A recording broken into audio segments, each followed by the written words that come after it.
Good morning, mamas out there. My apologies for not doing my video yesterday. Yesterday, to be honest, was just a chaos day. It was a day where, to be honest, we had some things happen with finding out some details about our benefits, and there's Linda. Yesterday, and that just derailed me for the day. It was just another, it was a day where I felt like instead of making a step forward, we were making another step back, which, in a roundabout way, we did and we didn't. But it makes me very thankful and excited to talk about the topic I have for today, which is finding hope in the current chaos and manifesting hope in the future. I have notes this time, so your girl's getting more organized about how to do this. But I am so excited to talk about this. As I've shared before, our journey has just been such an ongoing process. There is good days and there's bad days, and that is normal and that is fine, and there is nothing wrong with that. I definitely want to be honest and say that even though I'm doing pep talk challenges or this pep talk challenge series, and if you choose to work with me down the road, I'm not going to be on this soapbox of you always have to stay positive, or you can't feel anger or frustration or sadness or being overwhelmed, because that's not being human. We're human beings. We feel deeply. We have emotions that must be processed and dealt with, but in a healthy way. So, like yesterday, I had a day where I had woken up feeling all energized and ready to work on my business, but it just did not happen. The calls that I had with our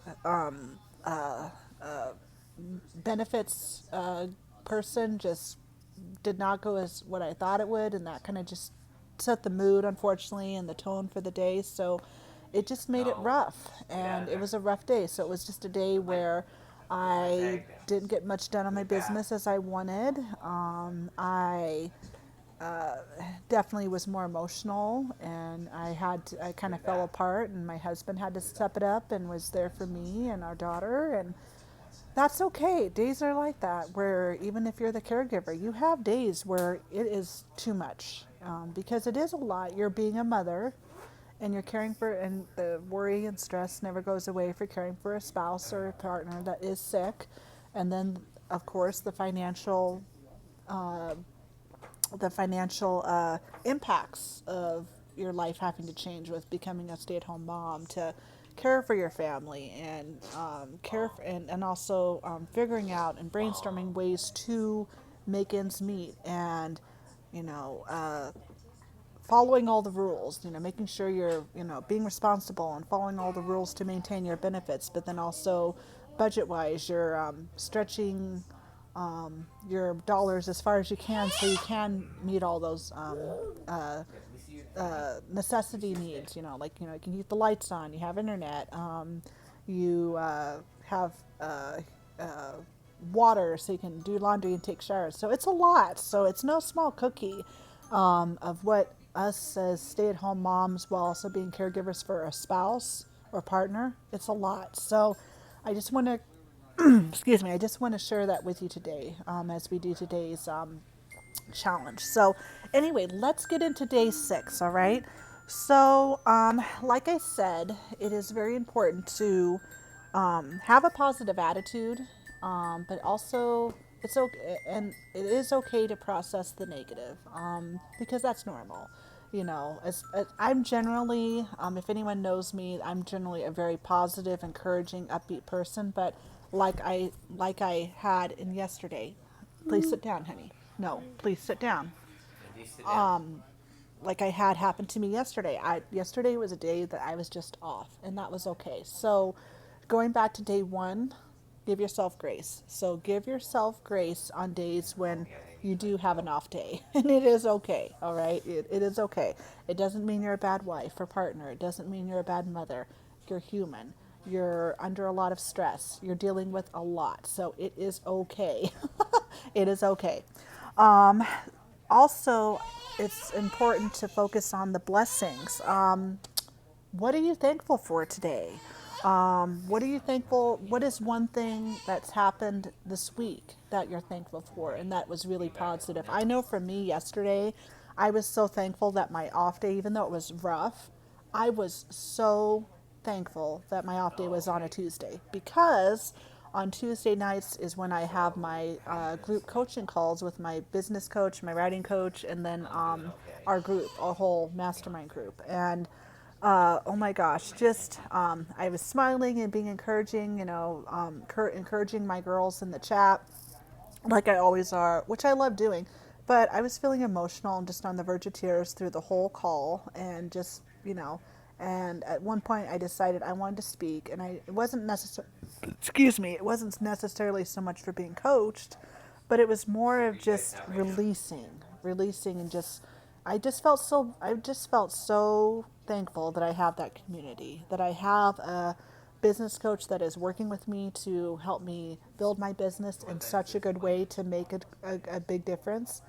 And also a community of women that are fellow business owners that, excuse me, that even though their situation may not be totally the same I am, a lot of them are moms. A lot of them have had family in the past that have been sick. A lot of them are, just up and coming. They're right where I am with, leveling up and figuring out what they want to do with their businesses. So they get that, the frustration of all the things that go into creating a business. So having that support in that community was such a blessing. So that is one thing that I am so thankful for to have, is that I had my girls, I had my coaches, and I had my community just love on me last night.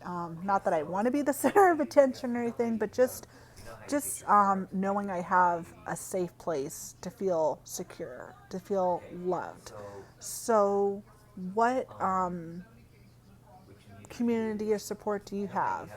If it isn't your family, do you have a support system around you? How where can you find support that might help you? I mean, I know Facebook and social media is huge right now, and there's a lot of support groups everywhere. Do you need to tap into that?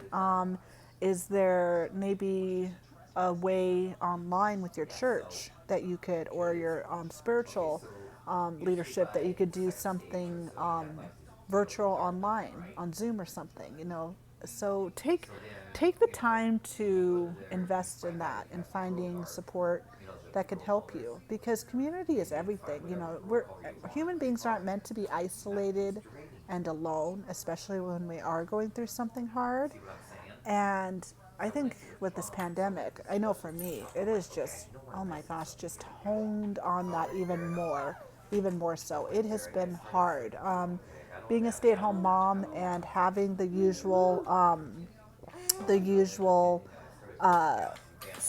groups or things that I might be doing in person aren't available right now. Everything's shut down or limited. So that added isolation and lack of connectedness has definitely impacted how I would go about usually connecting with other people who are stay-at-home moms or in a situation like I have. So for me, also creating this business has been an outlet for me, because I want to stand in the gap and be there for women and families that don't have that advocacy or that hope or that connection right now. And even if there were, just from my research, there's not a lot of people out there for this kind of situation. I'm not saying there isn't, but it's not as much from my research that I've done. I mean, there's a lot of stuff for there's groups for epilepsy, there's groups for stay-at-home moms, but there's not a lot of stuff in that sandwich gap of moms that are stay-at-home moms who did not choose to become stay-at-home moms necessarily by choice because they were financially prepared and ready to do it with their partner or spouse, but it was more out of necessity that they had to, for safety for their families, like me, because of my husband's health and our small child. And it just there was no other choice. And then on top of that, just dealing with caregiving for a spouse with something that is so big. I mean, whatever that condition is, that's a lot to take in. You're basically having to do a crash course in learning about all the signs, symptoms, and everything of how to care for your spouse or partner with that condition. So that's no small cookie. So creating a space for people that are just like me is huge.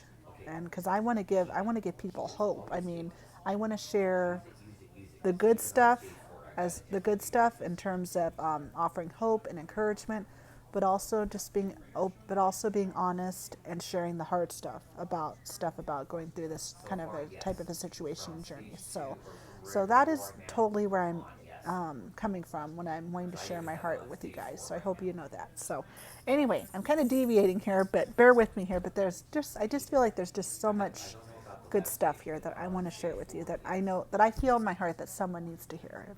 If I share something, it's from the heart and it's for a reason. So, all right. So let's go on to our next thing. So so thinking about something that you're thankful for, and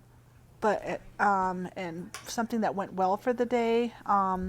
But what about how can so if you're struggling with figuring out something that you're thankful for, what is something that you could add to your day to make you thankful or to help you change that mindset to remember things you're thankful for? Is it maybe doing a little bit of journaling in the morning, where every morning you fill out a sheet of paper in your notebook and you write 5 things that you're thankful for in a day? Or is it something maybe in the morning where you wake up and you say, just thank you, Jesus. Thank you that I woke up and that I am healthy and that I am here to share another day with my family. That could be something. Or maybe it's listening to some music, maybe listening to turning on your radio and listening for a few minutes to listen to the Christian radio station, or doing a meditation, or reading a devotional, or having some Bible time, or reading a book even that is that helps you with mindset and mind growth. It doesn't have to be spiritual. I mean, one book that we just did in the mastermind, in my mastermind, excuse me, for business, that was also just kind of more of a Pandora box for spiritual stuff too. It wasn't focused so much on the business side, like if you do this and this, you'll get a better business. It was more on the mindset of being a business owner and how you can manifest, positive energy and mentality for changing your mindset and of tricking your brain, of training your brain, of being stuck in the I don't know how, or I can't mindset, to I will figure this out, I can do this, and I am meant to do this. And if you're interested, that book is called Meant for More by Lisa Sosovich. It is so good, so check it out. Books like that I think are really good. I like because you're being taught something, but also throughout the book there's question and answer sections and exercises. So it gets you journaling and talking about and thinking about things and processing things. You're not just reading words, but you're actually reading and taking the information and then processing it. And by journaling or writing things out, you're actually working through things, and that was mind blowing for me. So check out that book. I think it might help you. So our fourth tip for the day is, what are you manifesting and being thankful for in the future? And I just want you to remember, and that's so important. I'm happy to remember that. This is a big one for me. The season that we're in right now, I know won't last forever. I know eventually my business will blow up and I will reach the people that God is calling me to reach, and I will be able to help get our family back on track financially to reach our goals, eradicate our debt, be able to pay our bills on time, invest in a house, go on a vacation, just do all the things that we really wanted to do as a family, and also more. I mean, like Daryl and I have talked about for years how doing charity work would be a huge one for us. So there's definitely some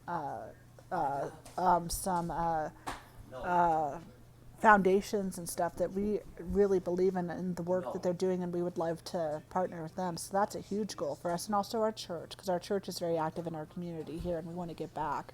Because there's been times when we've used some of those sources, like their food, like our church's food, our care house and food banks. So little things like that, we would love to be able to do a lot more.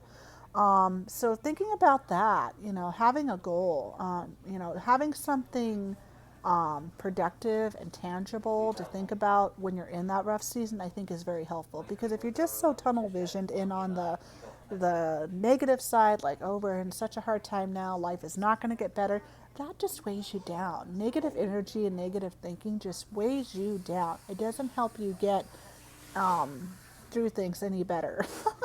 It just makes you just more upset, frustrated, and it doesn't help your mindset, and it certainly doesn't help your family. Because when you are just so absorbed and wrapped in that negative energy, that doesn't help your family out either. And especially, I know for me personally, with a husband that has a condition that stress and negative energy is the last thing he needs, that's something I'm really trying to work on and not manifest that as much. So how can you think about that? How can you figure out a way to process that and focus on that? Is it doing more journaling, like we've talked about? I know a lot of girls in my mastermind, they just love to write and journal, and that's a good way too.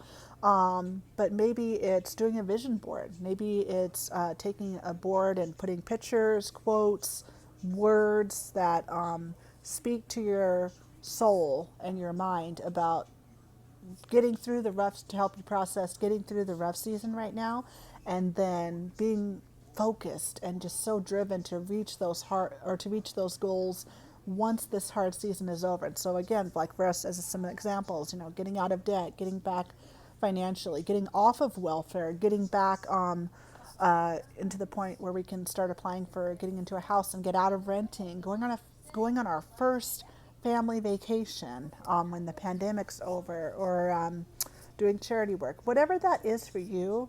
Figure out a way to do that. I think that's so important. So so figure out a way to manifest positive energy and goals, not just for now.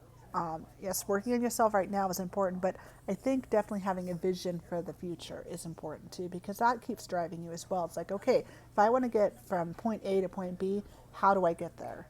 Even when there is so much chaos and hardship going on, you still need to figure out a way to channel your way there. So that's another one. Okay, the last one is, what smaller big steps could you start doing to move closer to your goals or dreams? What can you do? Brainstorm. I would, with this one, for me right now, it's just starting small. I mean, I know my business is not going to. I'm not thinking small. My goal is $100,000 a year, and it's a goal to really just, and the goal is to more than double our income. I'm taking into account both my husband working, getting back to work full time, plus doubling what I made as a CNA.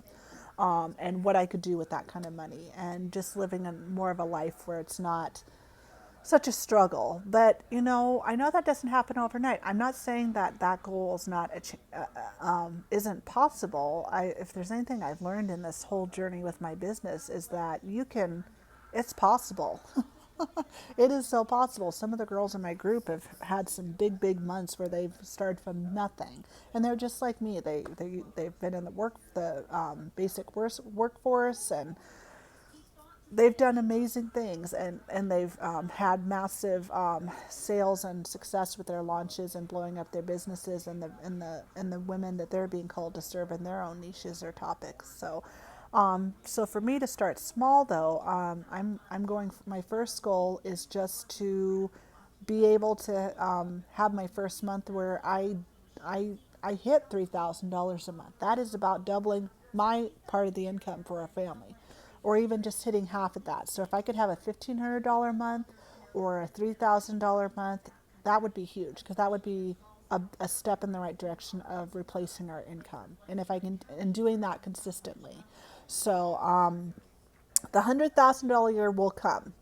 I just don't know when it's going to come, but I know it will come. I'm manifesting that energy and I'm believing in it. But for now, I want to help you women succeed. I want to help the mamas out there that need me, and the women that need me, and help my family, and just hit my goals. Just hit my smaller goal first, and then keep manifesting and leveling up and hit those bigger goals. So for me, that is me, with being a business owner, but also with even just as a wife and a mom. I mean, my daughter's almost 2, and every season that she's in, I'm having to learn something new. We're going through the terrible twos right now, so yikes, help.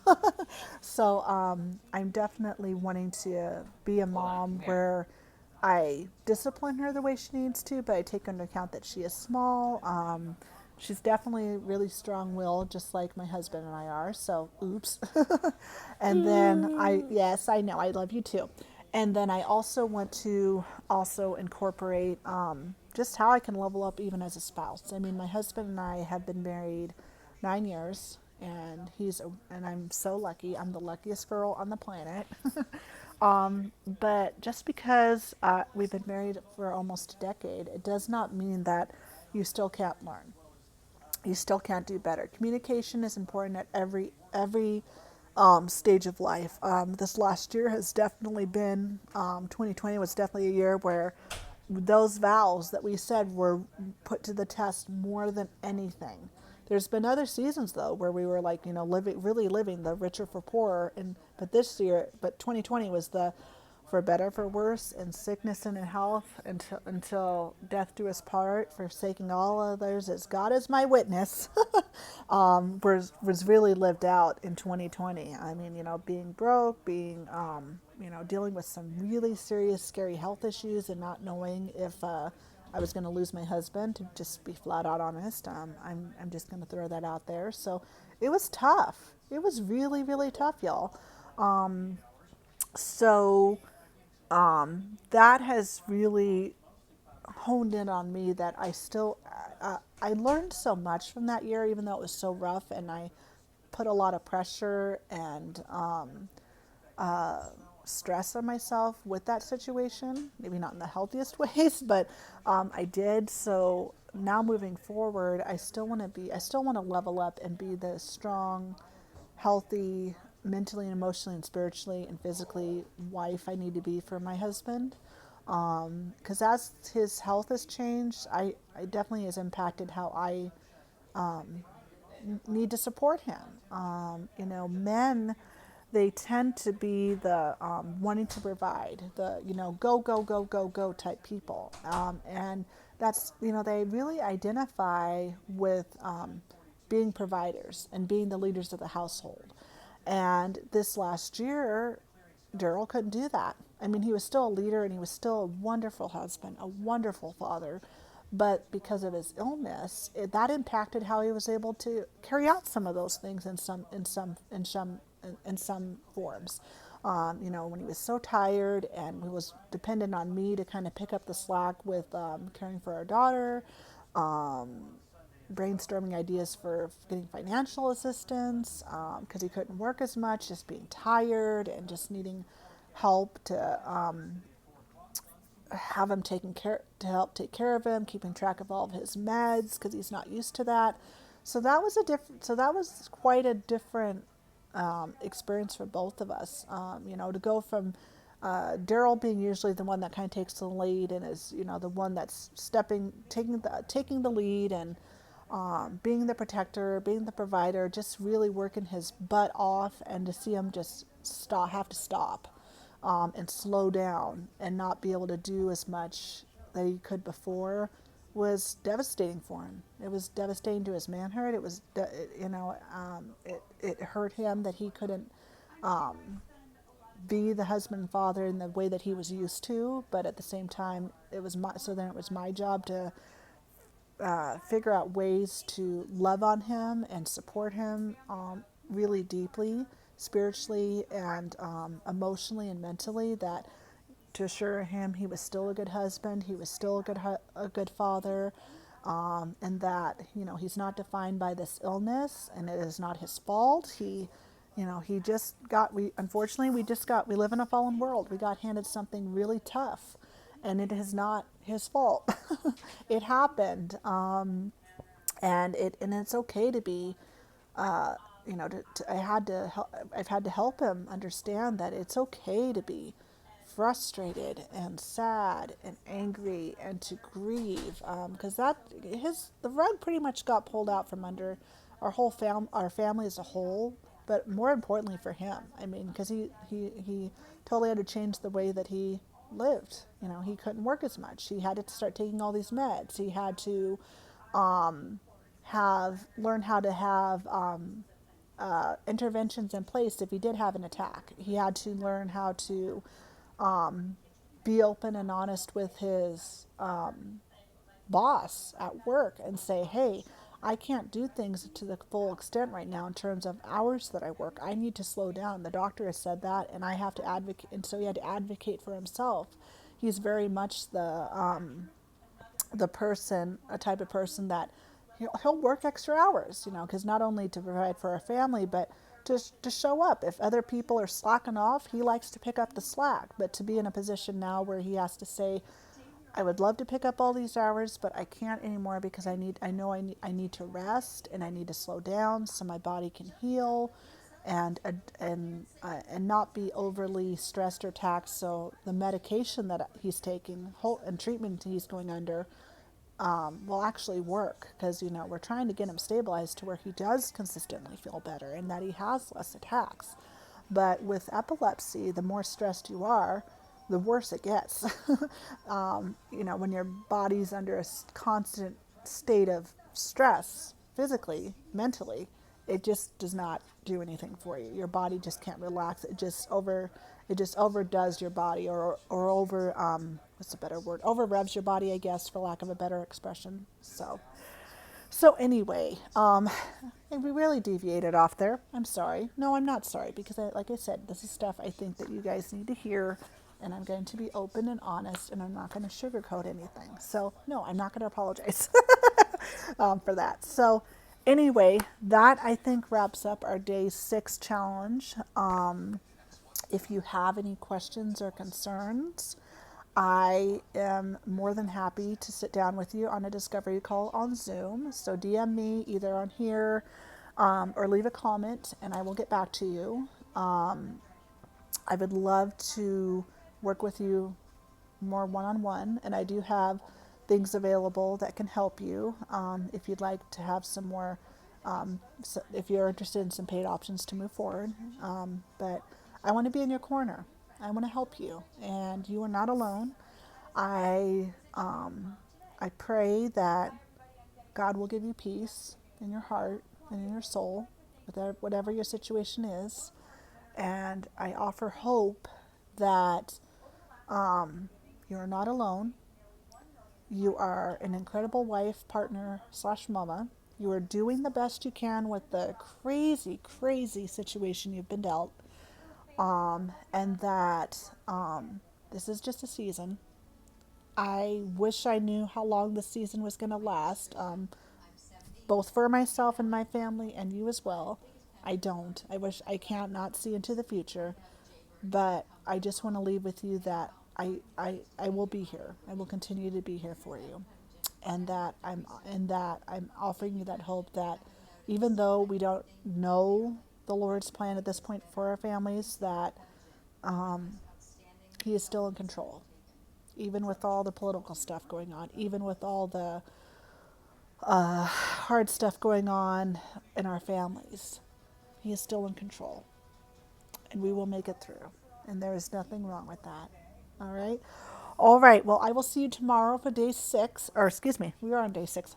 Your girl's game is a little, haven't had enough coffee yet. I will see you tomorrow for day 7 of our stay-at-home mom pep talk challenge. As always, leave a comment, DM me if you have any questions, and I will see you soon. All right, mamas. I love you. You got this, and it's going to be okay. All right?